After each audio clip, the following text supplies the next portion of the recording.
Oui, bonjour monsieur, je suis bien au service des assurances vie? Oui, bonjour, voilà. En fait, alors je vous appelle simplement parce que je voudrais souscrire une assurance vie, évidemment, étant donné que toutes les stars, elles tombent un petit peu comme des mouches en ce moment, donc je me méfie un petit peu pour moi-même.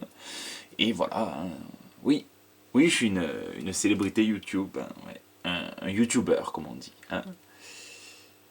Oui, alors j'ai actuellement 557 abonnés, hein. Alors peut-être 558, je sais pas, hein, j'ai pas checké depuis un petit moment, ça fait 30 secondes, hein. D'accord. Hein? Ah, il faut que j'ai autant d'abonnés que Cyprien pour être. D'accord. Par contre, combien il en a, Cyprien, d'abonnés? Moi, la concurrence, je vous avoue que je suis pas trop, quoi. Il en a quoi? 600? D'accord, il en a quand même 8 451 249. D'accord, alors, oui, ben, moi, je peux déjà vous filer les 249. Ça, je les ai, hein. Allô? Ah, il a raccroché. C'est un con. Tout de suite, c'est les news de la semaine.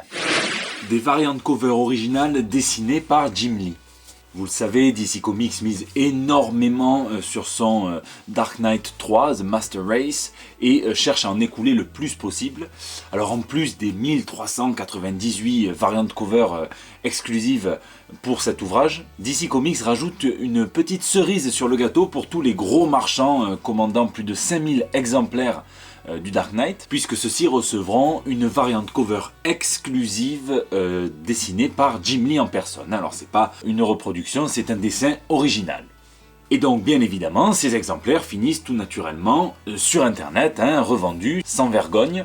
Et je tiens à vous faire part d'une petite promo, puisque vous pouvez choper celle-là pour seulement 4 999 $, parce que 5 000 ça aurait été trop. Mais il faut faire vite, puisqu'après elle va revenir à son prix original de 10 000 $. Alors je sais pas vous, mais moi, si jamais j'avais ce genre d'argent à dépenser dans ce genre de choses, eh bien, je crois que je préférais m'acheter des pages originales de séries dessinées par Jim Lee. Ça doit coûter sensiblement pareil, hein, entre 4 et 6 ou 7 000 $. Mais au moins, c'est beaucoup plus soigné qu'un petit carré là sur une couverture. Vous feriez quoi, vous?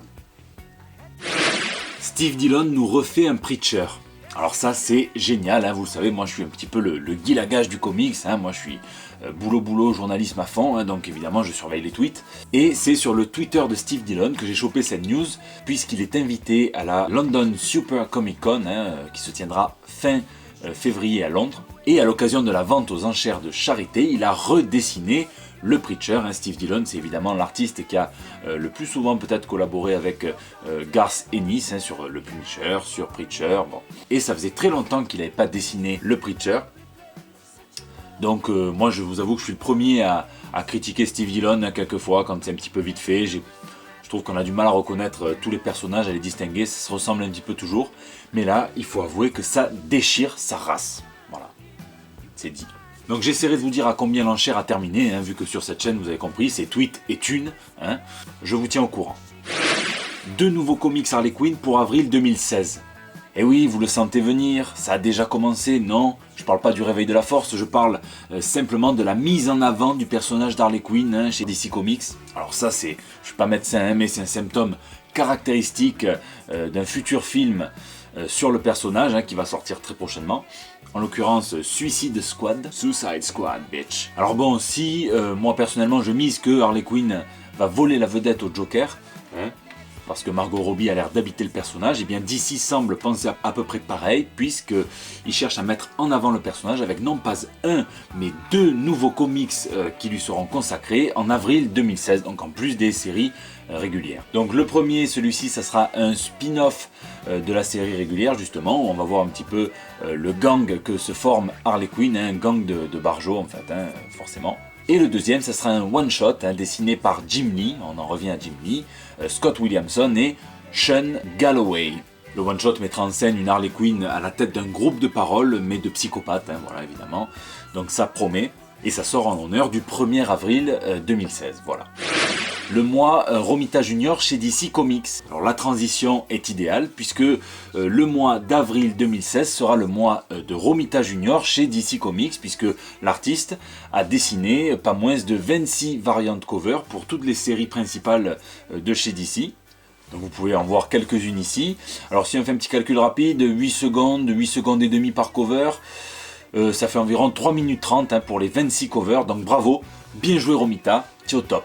Blague à part, je taquine, mais n'hésitez pas à me dire ce que vous pensez d'une manière générale de l'art de Romita Junior. Si jamais vous trouvez que c'est magnifique, si vous êtes inconditionnel, ou si vous trouvez au contraire que ça picote un petit peu les yeux, j'attends vos avis, on peut en débattre. C'est déjà la fin de ce JT Comics, j'espère qu'il vous a plu. N'oubliez pas qu'on peut se retrouver sur Facebook, sur Twitter et aussi sur YouTube. J'essaye de répondre à chacun de vos commentaires.